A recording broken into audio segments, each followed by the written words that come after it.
Adelante, pastor. Buenas noches. Gracias, Jeremías, hermanos, muy buenas noches. ¿Me escuchan bien? ¿Sí? ¿Estamos bien de sonido? Sí, señor. Sí, se le escucha muy bien. Bueno, perfecto, qué bueno, gracias. Eh, Bien, hermanos, hace 8 días comenzamos la consideración de la humanidad de nuestro Salvador y estuvimos viendo las profecías mesiánicas, que es el punto donde comienza el estudio de la humanidad, una humanidad que fue, eh, o una encarnación mejor, que fue profetizada en el Antiguo Testamento. Así que lo que nosotros encontramos en el Nuevo Testamento es el cumplimiento de todas estas profecías acerca de la venida del Hijo de Dios al mundo. Eh, Esas profecías se vuelven realidad en el momento de la encarnación, que va acompañada por varios eventos extraordinarios, uno de los cuales estuvimos considerando hace 8 días, que fue la Anunciación. Luego vienen algunos otros eventos que vamos a saltarlos. No me voy a detener en esos eventos que estuvieron alrededor del nacimiento, porque ya debemos avanzar con la clase según el cronograma. Jeremia, no sé si me equivoco, y era la última clase, pero evidentemente no acabamos. Entonces yo ya tomar la clase de hoy, la clase dentro de 8 días, para ya cerrar el tema, no dejar suelto nada por ahí, no. Entonces no voy a hablar de la concepción ni del nacimiento de nuestro Señor. Están los videos en el canal del seminario, y también en el canal de YouTube de nuestra iglesia, la Iglesia Bíblica Reformada Armenia. Hay 4 sermones que estuve predicando en diciembre con respecto a estos temas. Pues básicamente el contenido que está en este curso, pero con algunas explicaciones más, debido a que era una predicación. Así que vamos a pasar a considerar la vida sin pecado de nuestro Señor. La vida sin pecado. El Isaías capítulo 52, versículo 13. Isaías 52, 13. Hasta el capítulo 53, versículo 12. Es muy bien conocido, pues es la profecía más clara con relación a la obra salvadora de el Mesías, de nuestro Señor Jesucristo. Dentro de muchas cosas que encontramos en esta profecía, hay un aspecto que vamos a estar enfatizando en esta noche, y se encuentra en el capítulo 53, versículo 11. 53, 11.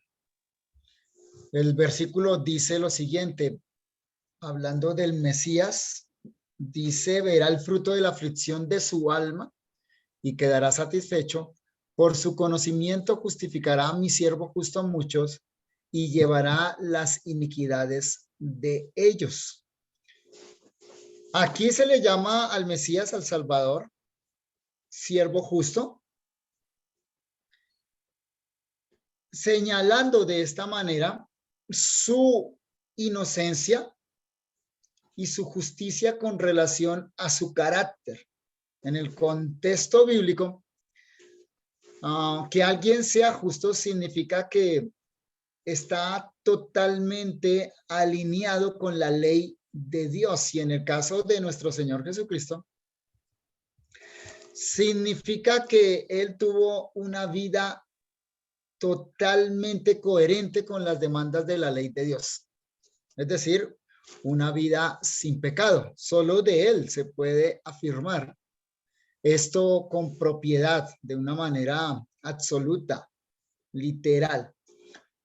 Pero el texto, después de señalar que el Mesías es el siervo justo de Jehová, dice que su obra a favor del pueblo de Dios consiste en dos aspectos. Primero, justificar a muchos y segundo, llevar las iniquidades de ellos, o sea, de esos muchos.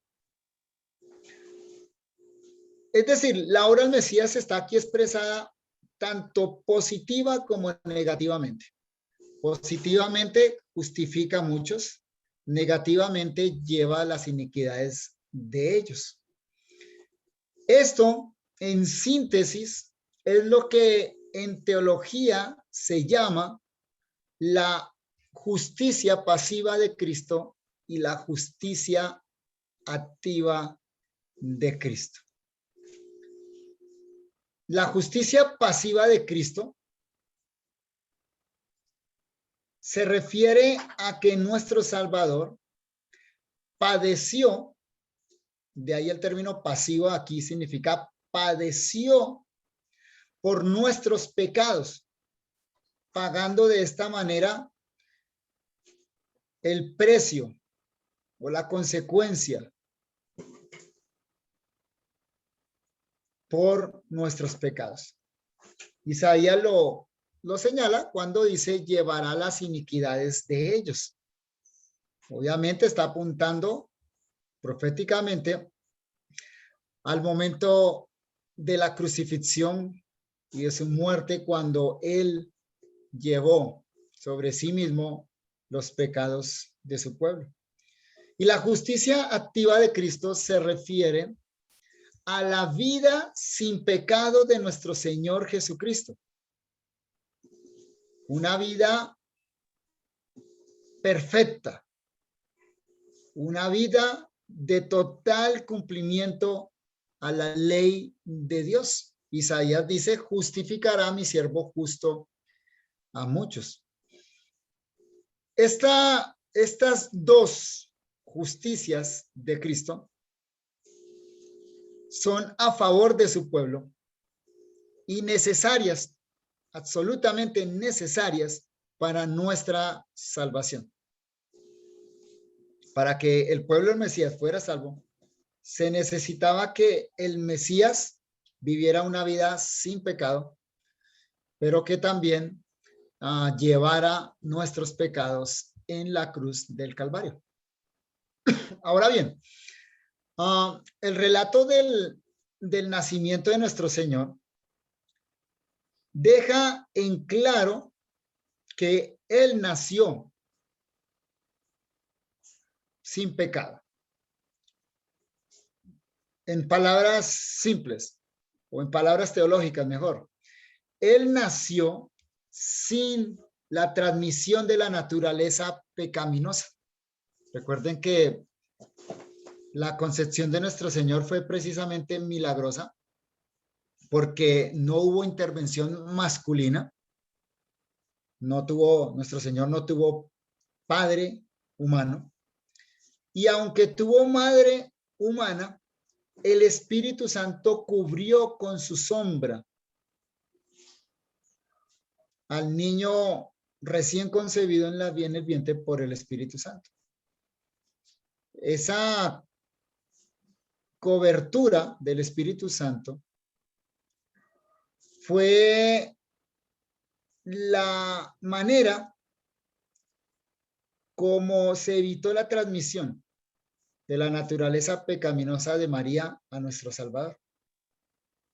De manera que nuestro Salvador nace sin naturaleza pecaminosa, pero él debe además vivir una vida sin pecado.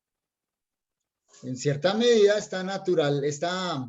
este nacimiento milagroso, sin naturaleza pecaminosa, garantiza una vida sin pecado, pero repito, era necesario que él viviera esa vida sin pecado. Por lo tanto, él vivió acá sobre la tierra muchos años, aproximadamente 30 años, como una demostración clara y evidente de su justicia, lo cual lo capacitaba para ser el Cordero de Dios, apropiado para morir por el pecado de su pueblo. De manera que cuando nuestro Señor llega a la cruz, llega como justo, como inocente, como aquel que ha cumplido la ley en nuestro lugar. Y en la cruz, entonces, paga la deuda adquirida por nuestros pecados. La paga del pecado es muerte. Vamos a considerar entonces estos dos aspectos de la vida y obra de nuestro Salvador, que es el punto central de la obra de redención. La vida sin pecado de nuestro Salvador y su muerte por nuestros pecados. En cuanto a la vida sin pecado de nuestro Señor, vamos a señalar tres hechos evidentes. Primero, que los evangelistas hacen un énfasis en su vida justa a través de los diferentes relatos, los relatos de los evangelios. La razón principal de que nosotros tengamos estos relatos de los evangelios y 4, no 1, es para que no haya lugar a dudas de esa vida perfecta, de esa vida totalmente justa. En segundo lugar, vamos a señalar que los apóstoles afirman esa vida sin pecado en muchas declaraciones, y son muchas las declaraciones de la vida sin pecado de nuestro Salvador en las cartas del Nuevo Testamento. Vamos a considerar solo algunas. Y en tercer lugar, que el Nuevo Testamento señala las implicaciones teológicas y prácticas de esa vida sin pecado.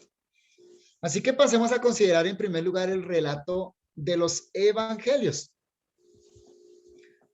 Tenemos 4 evangelios y esos evangelios en conjunto nos muestran una vida maravillosa, una vida extraordinaria.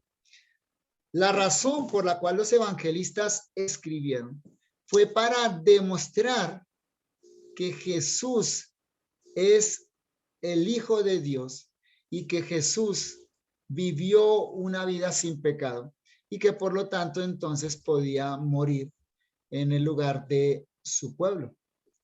Es muy importante ver que los relatos de los evangelios comienzan con una declaración con respecto al ministerio de Jesús, ¿no? Cuando se comienza el relato del ministerio de Jesús, comienzan con una declaración de que Él es el Cordero de Dios que quita el pecado del mundo. Esa expresión aparece en Juan capítulo 1, versículo 29, versículo 39 también. Cuando Juan el Bautista ve venir a Jesús, lo que exclama es eso: he aquí el Cordero de Dios que quita el pecado del mundo. En la mente de Juan y en la mente de sus oyentes, la expresión Cordero de Dios señalaba hacia el Cordero para el sacrificio. Un Cordero que, de acuerdo a las prescripciones divinas en el libro de Levítico, debía ser sin defecto y sin tacha. Esas características del Cordero del Sacrificio, por supuesto, señalaban hacia las características morales de nuestro Salvador. Es decir, lo que en esos corderos eran características físicas, literalmente sin defecto, o sea, no podía tener una pata corta, no podía ser sin una oreja y tenían que ser sin tacha. En nuestro Salvador corresponde a una vida moral sin tacha y sin defecto. Nuestro Salvador, entonces, debía ser sin defecto y sin tacha para que pudiera morir en nuestro lugar. O sea, tenía que ser sin pecado. Y los evangelistas muestran esta realidad de la impecabilidad de nuestro Salvador de muchas maneras. En primer lugar, nos lo muestran afirmando que Jesús cumplió con todas las exigencias de la ley. La ocasión específica donde encontramos esta afirmación es Lucas capítulo 2, versículos 39, el bautismo de nuestro Señor.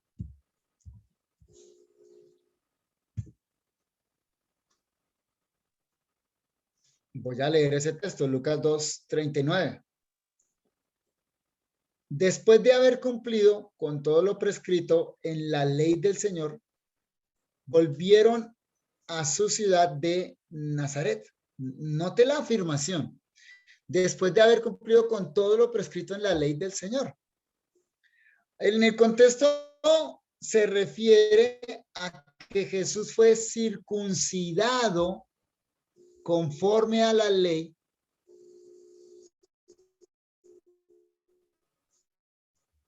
que demandaba que un niño recién nacido, varón por supuesto, tenía que ser circuncidado.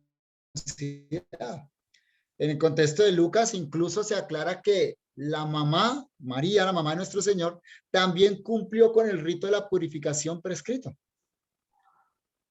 Ahora, no hay espacio para ahondar sobre esto, pero es muy interesante que nuestro Señor tuviera que pasar por el rito de la circuncisión. Bueno, el rito de la circuncisión señalaba la unión al pacto, pero también señalaba la necesidad de la regeneración. O sea que implícitamente el rito de la circuncisión señalaba que ese niño israelita nacía dentro del pacto de Dios con Abraham, pero que nacía con pecado y que necesitaba una circuncisión del corazón. Pero nuestro Señor no necesitaba eso. El punto es este, es que, como dice Pablo en Gálatas, él nació bajo la ley.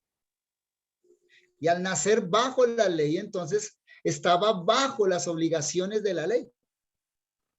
Jesús no se podía eximir a sí mismo del cumplimiento de la ley. Y no era por él, sino por nosotros, su pueblo. O sea que él está cumpliendo todos estos requisitos, es a favor de su pueblo. Cuando nuestro Señor va a Juan el Bautista para ser bautizado y Juan se le opone, nuestro Señor le dice a Juan el Bautista, deja porque es necesario que cumplamos con toda justicia. Observe el relato en Mateo capítulo 3, versículos 13 al 15.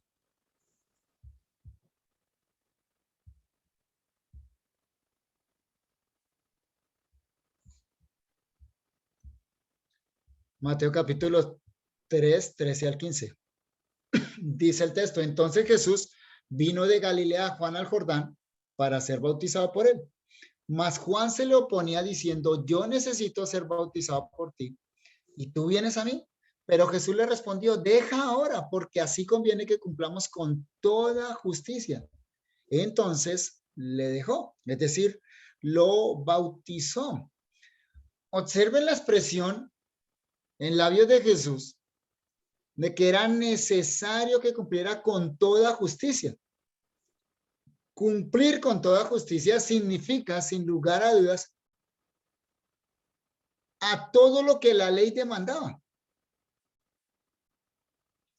Ahora, es interesante ver que el bautismo, tal cual Juan lo practicaba, pues no existe, no es demandado en el Antiguo Testamento, no aparece prescrito en el Antiguo Testamento. Pero Jesús, siendo él mismo el legislador, está avalando el bautismo o la práctica de bautismo por parte de Juan.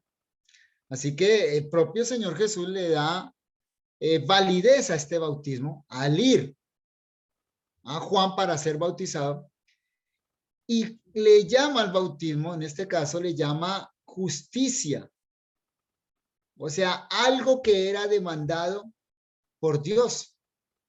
Así que el bautismo aparece en la predicación de Juan como una demanda divina y Jesús así lo confirma. Pero el punto que queremos enfatizar es que nuestro Señor se somete a ese mandamiento divino y lo hace, dice él, porque conviene que él, como Mesías, como representante de su pueblo, cumpla con toda justicia. Así que vemos que en el caso de Jesús hay un cumplimiento total, desde su temprana edad hasta cuando comienza su ministerio, de guardar todas las ordenanzas de la ley. Y cuando uno avanza en la lectura de los evangelios, pues encuentra que Jesús guardó perfectamente toda la ley. Cada aspecto que Dios le demandó a su pueblo, Jesucristo lo guardó. Vemos, por ejemplo, que Jesús guardó todas las fiestas ordenadas por la ley de Moisés. Nunca fue negligente con relación a esto. Juan, por ejemplo, en su evangelio nos informa que Jesús estuvo en la fiesta de la Pascua por lo menos en 2 ocasiones. Juan capítulo 5 dice que Jesús estuvo en una fiesta de los judíos. No nos especifica cuál. Pudo haber sido cualquiera de las 3 grandes fiestas que Dios le había ordenado a Israel, la Pascua o Pentecostés o la fiesta de los tabernáculos. Pero Jesús estaba en esas fiestas cumpliendo los ritos prescritos por Dios. Y según Juan capítulo 10, nuestro Señor también estuvo en la fiesta de la dedicación. La fiesta de la dedicación fue la fiesta que establecieron los macabeos después de haber, cuando Antíoco Epífanes lo profanó. Entonces, cuando miramos los relatos de los evangelios, podemos tener la total y absoluta certeza de que Jesús cumplió con cada demanda de la ley de Dios. Desde el rito de la circuncisión hasta las fiestas que Dios le había prescrito a los israelitas. Y las cumplió hasta el último detalle.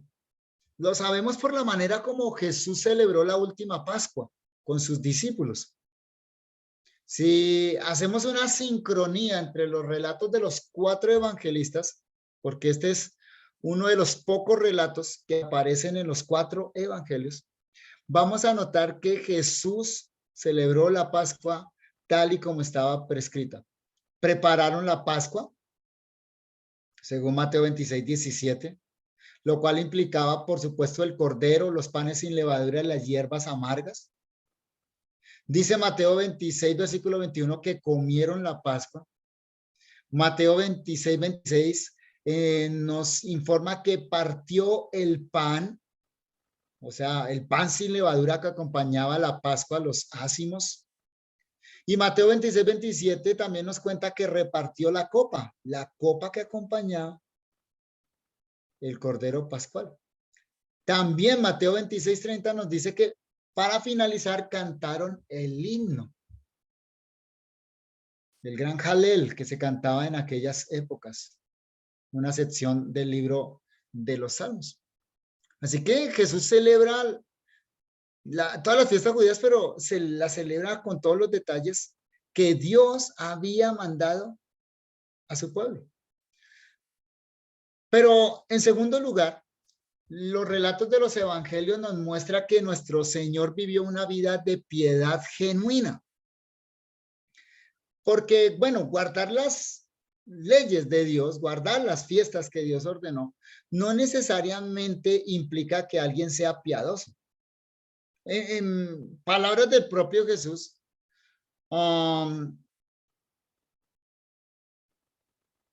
en debate con los fariseos, los acusó de simplemente obedecer a Dios externamente, pero no de corazón. Nuestro Señor fue muy duro en la acusación de una religión meramente externa, sin ningún tipo de vida interna. Les dijo, por ejemplo, a los fariseos y escribas: ay de vosotros, hipócritas, porque diezmáis la menta y el eneldo y el comino, cosas que demandaba la ley, claro.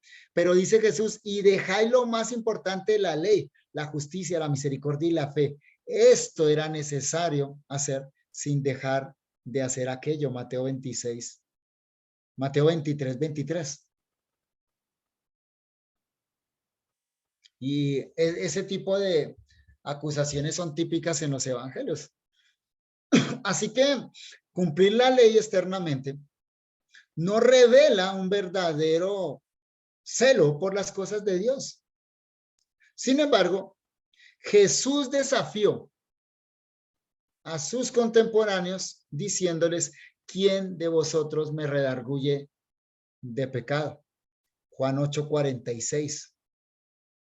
¿Quién de vosotros me redarguye de pecado? O sea, ¿quién de ustedes me puede acusar de pecado? Por supuesto, nadie pudo acusarlo de pecado. Solo Jesús puede hacer semejante desafío. Así que no es solo que nuestro Salvador cumplió cada detalle de la ley, sino que Él practicó una verdadera piedad bíblica, una piedad de corazón, una piedad interna, genuina, transparente, una piedad que no era producto de la tradición o no era mero fariseísmo, sino que era una piedad movida por un verdadero celo y deseo de honrar a su Padre Dios. Como Jesús mismo dijo, citando un salmo, dijo en Juan 12:17, el celo de tu casa me consume. En los negocios de mi Padre me es necesario estar. Tengo una comida que no es de este mundo. Ese era el tipo de piedad que practicaba nuestro Señor Jesucristo. Entonces, vemos que él de niño se sometió a sus padres terrenales, una sujeción amorosa. El Evangelio de Lucas en repetidas ocasiones nos enseña que nuestro Señor leía y meditaba la palabra de Dios. Se congregaba regularmente con el pueblo de Dios. Varias veces los evangelistas nos cuentan que él estaba en la sinagoga, o sea, congregado con el pueblo de Dios. Nuestro Señor fue obediente a la voz del Espíritu Santo. El Espíritu lo lleva a la tentación en Lucas 4:1, pero lo conduce continuamente en su ministerio. Los evangelistas nos cuentan que Jesús ayunaba, oraba a solas con su padre, a su padre, que se levantaba muy temprano en la mañana para tener comunión con el Padre, pero también que después de un largo día de trabajo en la obra del Padre, también se encontraba orando. Gastaba tiempo a la noche en oración. Nuestro Salvador tomaba horas y horas buscando el rostro y la dirección de Dios cuando tenía decisiones importantes por delante. En momentos de aflicción y de profundo dolor, su consuelo y su apoyo fue la comunión con el Padre. Incluso en la cruz, renunció a cualquier venganza de su parte y entregó todo juicio al Padre. Nunca obró por su propia cuenta ni para su propia gloria. Todo lo hizo para que su Padre fuera glorificado. Ese es un pequeño resumen de lo que los evangelistas nos relatan con respecto a la vida de nuestro Señor. ¿Qué es lo que tenemos acá? Mire, esta no es el relato de la vida de un hipócrita, de un fariseo o de un fanático. No, es el relato de una vida profundamente comprometida con la gloria de Dios. O sea, es el reflejo de una vida de total y absolutamente piedad. Así que positivamente Jesús guardó todos los preceptos de la ley, pero además cumplió la ley en su misma esencia, en el corazón. Nunca cometió pecado. No solo es que cumplió la ley, los mandamientos de la ley, sino que nunca cometió pecado. Y el relato que más claramente deja esto, pues es el relato de la tentación. Así que una tercera forma como los evangelistas nos muestran esa vida sin pecado es relatándonos la forma como nuestro Salvador venció la tentación.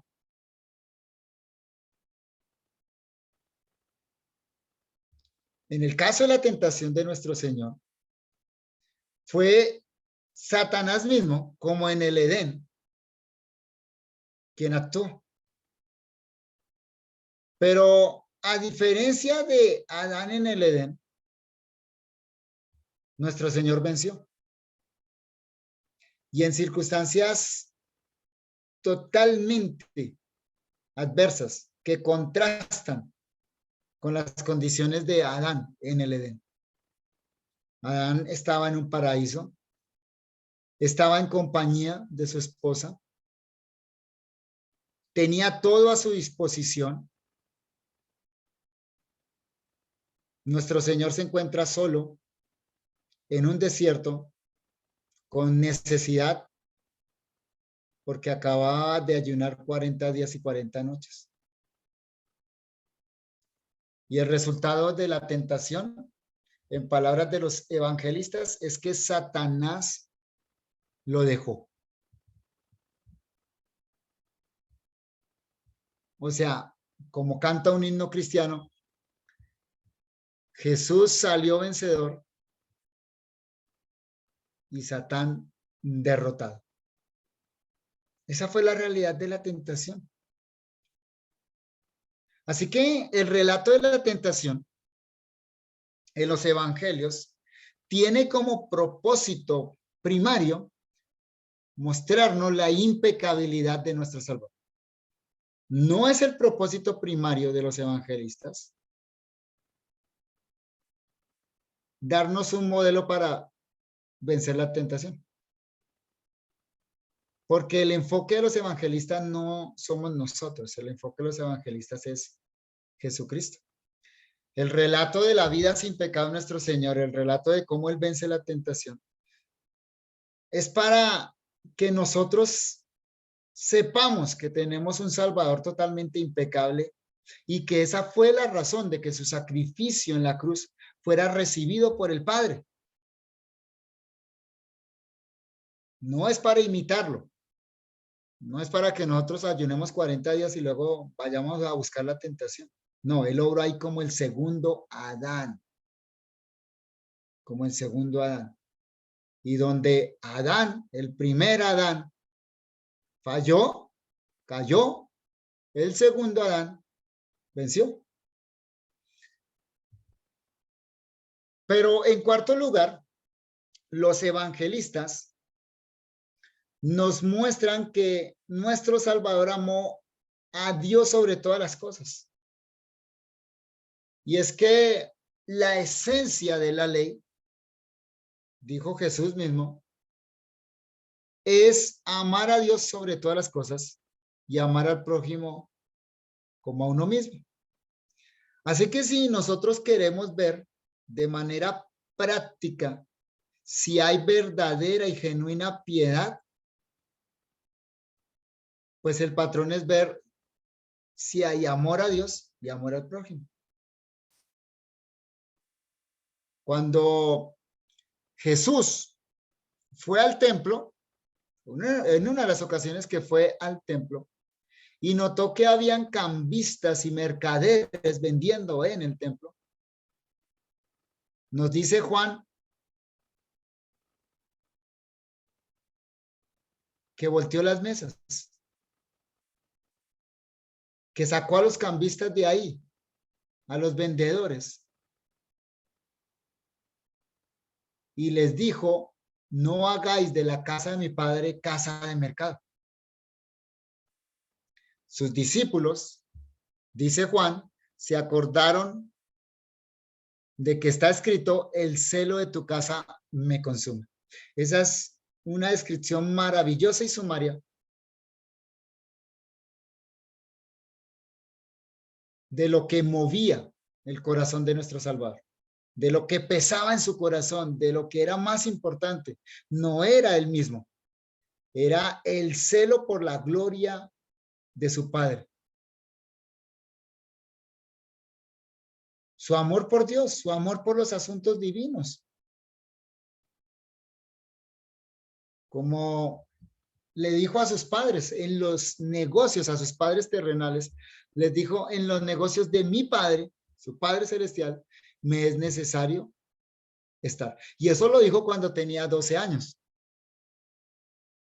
Cuando se quedó atrás y sus padres tuvieron que regresar a Jerusalén y lo encontraron discutiendo con los doctores de la ley. Con relación a su propio ministerio, nuestro Señor dijo en Juan 8:50: yo no busco mi gloria.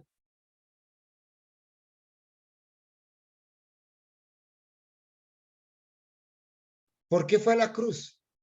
¿Por qué soportó la aflicción? Porque sabía que con eso su Padre iba a ser glorificado. Y por supuesto, la mayor demostración del amor de nuestro Salvador para con su Padre fue la cruz.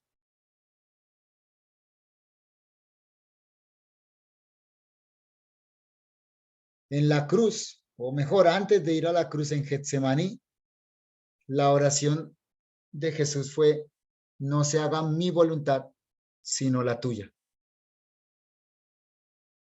Ahí estaba hablando de lo profundo de su corazón.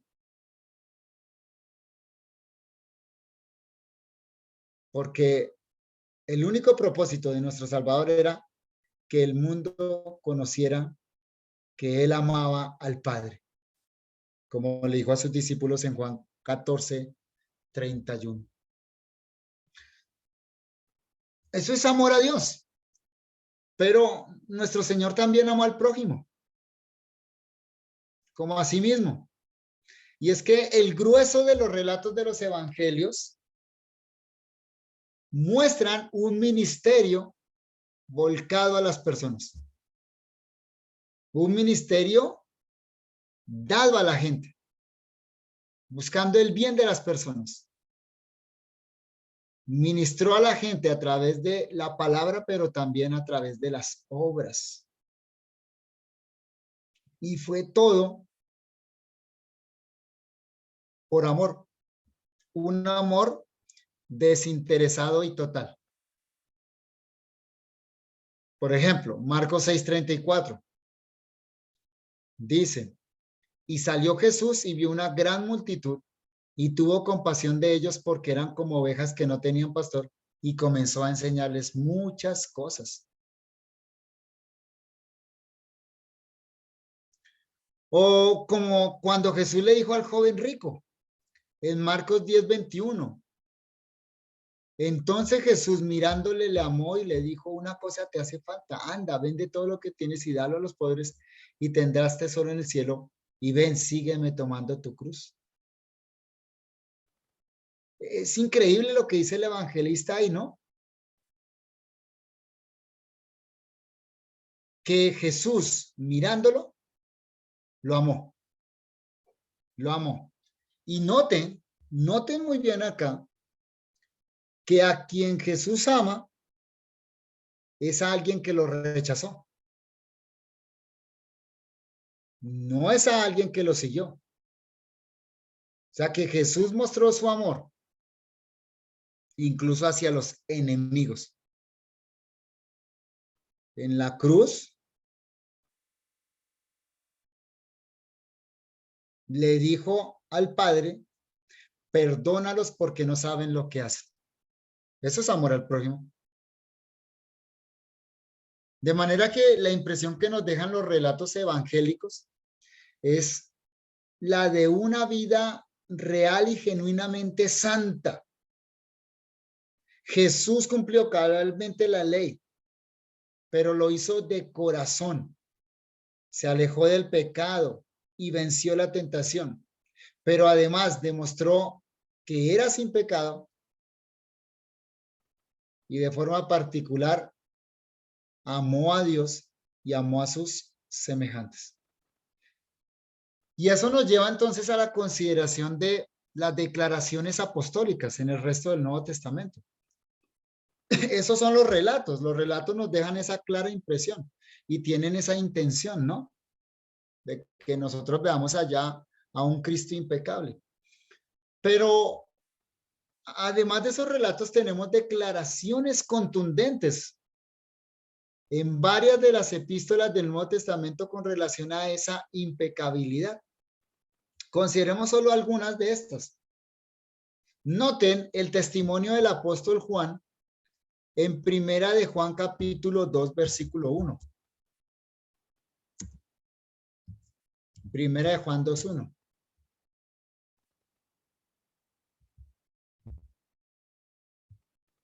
Y observen muy bien la convicción del apóstol aquí plasmada en este texto.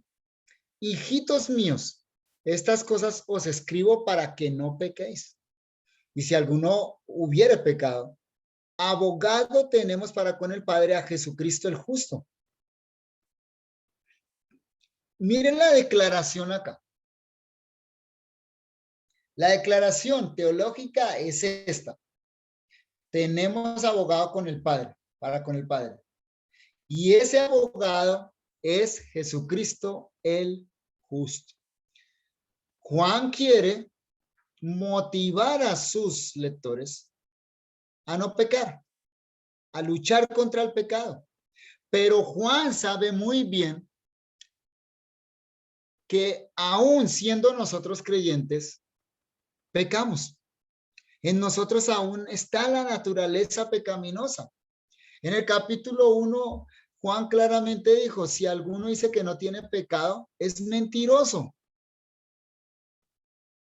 También dijo o nos invitó a confesar nuestros pecados. Si confesamos nuestros pecados, Él es fiel y justo para perdonar nuestros pecados. Juan, como buen pastor, entonces, quiere invitar a la lucha contra el pecado, a que no claudiquemos. Pero como pecamos, en medio de esa lucha pecamos, entonces nos quiere dar un aliciente, una esperanza. Y la esperanza es esta. Si alguno hubiere pecado, abogado tenemos para con el Padre, a Jesucristo el justo. Es decir, si pecamos, podemos tener la certeza de que alguien está abogando por nosotros, de que alguien está intercediendo por nosotros. La palabra abogado acá es la famosa palabra paráclitos o paráclitos, que solo Juan la utiliza en el Nuevo Testamento. Y Juan la utiliza mayormente para referirse al Espíritu Santo en el Evangelio. Esa palabra significa consolador, significa abogado. Y literalmente señala hacia uno que está al lado de otro para auxiliar, para ayudar, para defender. O sea que esa palabra bien se puede traducir como ayudador. En este texto que estamos considerando, el significado abogado es apropiado, porque el ambiente aquí es jurídico. Es decir, Juan ve al creyente frente al tribunal de Dios, un tribunal que demanda muerte del pecador, un tribunal que no puede admitir la injusticia. Es el tribunal, el más alto tribunal del universo, el tribunal de Dios. Y ahí en ese tribunal se encuentra el pobre cristiano pecador frente a las demandas de la justicia divina. Y lo único entonces que puede esperar el pobre pecador cristiano es el martillo de juez diciendo culpable. Pero Juan nos dice que ese es nuestro abogado. Y el asunto es este, queridos hermanos.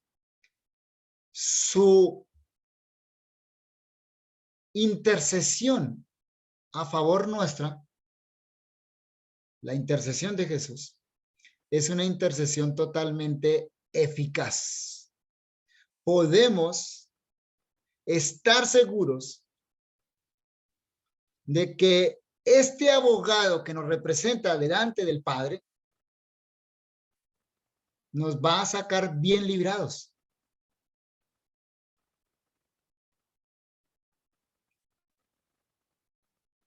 No vamos a morir frente a las demandas justas del tribunal de Dios. Y la razón de que esa intercesión sea eficaz es que nuestro abogado es Jesucristo el justo. Ese es el punto que enfatiza Juan acá. ¿Por qué podemos estar seguros que este abogado nos representa bien? Simplemente porque él es el justo. Por lo tanto, cuando Juan afirma que Jesucristo es el justo, está pensando en su vida impecable. No está pensando en la cruz. Note que aquí no menciona la cruz. Acá Juan no dice, no, si pecamos, sabemos que él murió en la cruz por nuestros pecados. No está hablando de eso. Juan no está pensando en la consecuencia última del pecado, que es la muerte. No. Juan está pensando acá es en los pecados habituales, en los pecados diarios del creyente.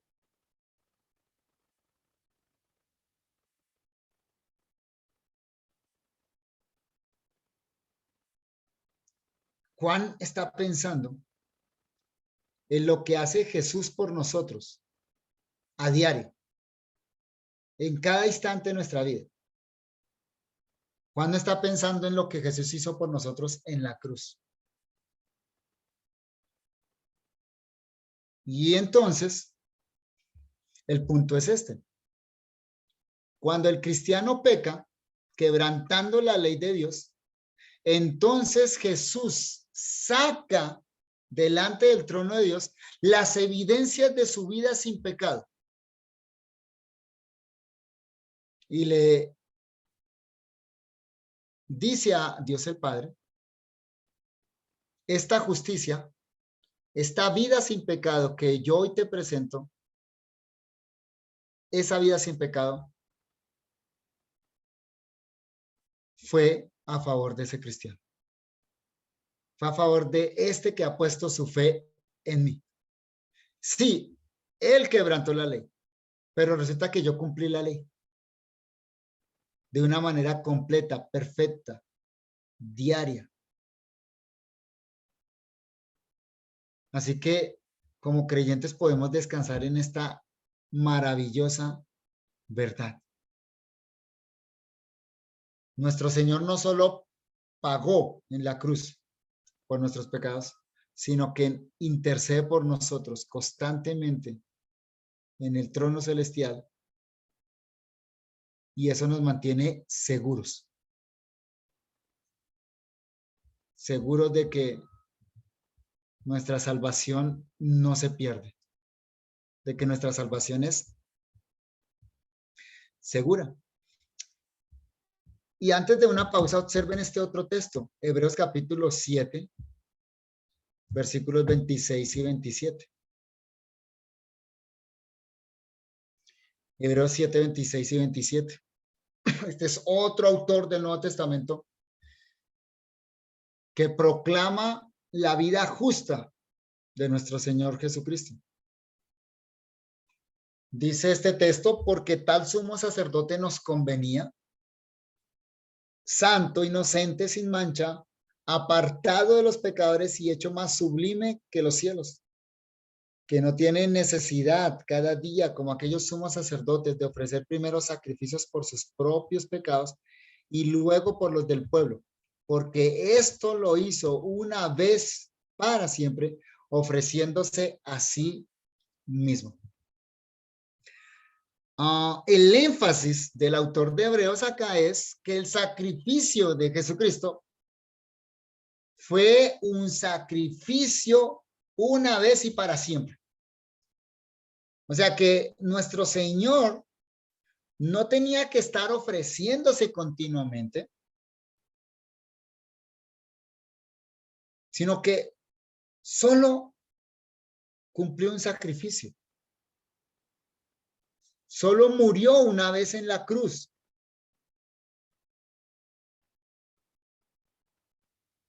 Porque su sacrificio fue un sacrificio suficiente, eficaz, al que no le falta nada. No es como los sacrificios ofrecidos bajo el antiguo pacto, que se tenían que repetir por causa de la imperfección de los propios sacerdotes y por causa de esos sacrificios que eran imperfectos. No, la gloria del nuevo pacto es que el sacrificio que ofreció nuestro Salvador fue un sacrificio totalmente eficaz. Y se ofreció una sola vez. Y la razón de la eficacia de ese sacrificio es la vida sin pecado de Jesús. Ese es el argumento del autor de Hebreos. Comienza describiendo todas esas características preciosas y maravillosas de esa vida sin pecado, para luego afirmar que ese sacrificio es perfecto. Miren las características, versículos 26 y 27, versículo 26, santo. Y en cada palabra hasta nos podríamos detener un sermón. Santo. No es la palabra típica agios para santidad en el Nuevo Testamento, sino una palabra muy específica que es osios, que señala piedad. O sea, señala una santidad con relación a lo sagrado, con relación a lo divino, con relación a Dios. Dice el autor de Hebreos, inocente. Literalmente inocente significa sin mal, no asociado para nada con el mal. Pero luego añade sin mancha. Esa palabra sin mancha es hermosísima. En griego, amiantos, que señala algo sin mancilla, algo sin contaminación, que no tiene ni una sola mancha. Y también nos dice que es apartado de los pecadores. La expresión apartado de los pecadores significa que él es clase aparte. O sea, nuestro Señor fue hombre, 100% hombre, compartió nuestra humanidad en todo el sentido de nuestra humanidad, pero, como dice el mismo autor de Hebreos, pero sin pecado. En otras palabras, hay una raza humana y en esa raza humana hay dos clases, los pecadores y el sin pecado. Él es clase aparte. Siendo verdadero hombre, fue sin pecado, el único sin pecado, que tuvo una vida total y absolutamente apartada del pecado. Y claro, el autor de Hebreos no podría terminar de otra manera, sino diciendo, hecho más sublime que los cielos. Esa vida sin pecado, descrita aquí a través de esas cualidades, es la razón de ser de la eficacia del sacrificio de nuestro Señor. Por esa razón, Él solo una vez se ofreció. Y no tiene que ofrecerse día tras día. Murió una vez y para siempre. Es un sacrificio total y eficaz. Y saben, queridos hermanos, un sumo sacerdote así nos convenía. Comienza diciendo el autor de Hebreos. ¿O no? ¿A usted no le conviene tener un sumo sacerdote así? Es para nosotros. Ese sumo sacerdote es nuestro, de aquellos que hemos sido cobijados por su gracia, que hemos puesto la fe en ese Salvador. Este sumo sacerdote salva completa y perfectamente, porque tuvo una vida sin pecado. Nada de pecado en esa vida maravillosa. Vamos a pausar aquí, queridos hermanos. Jeremías, 15 minutos de receso, ¿te parece? Sí, señor, está bien. 15 minutos. Entonces, 9:15 retomamos, hermanos. Está bien, está muy bien. Bueno, bien.